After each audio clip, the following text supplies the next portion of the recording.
Researching a Civil War veteran. Civil War Pension Index Cards.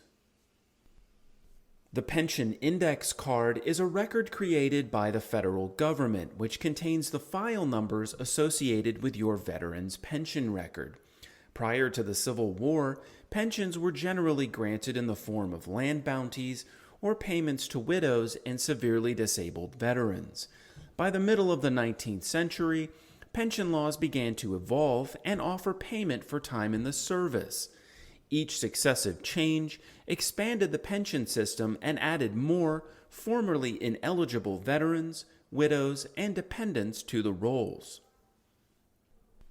The agencies responsible for administering pensions also changed over the course of time, resulting in several different sets of indexes as files were consolidated into a new agency.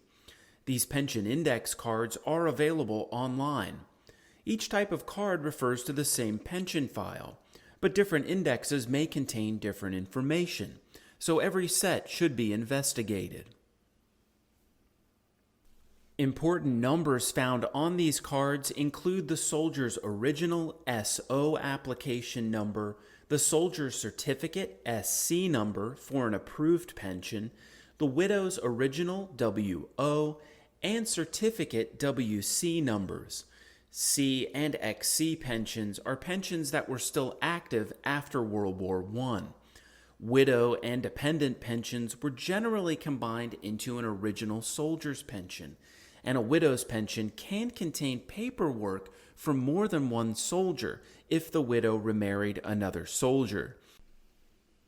All pension files are stored under the last number assigned, making the pension index card an important record to have for further research.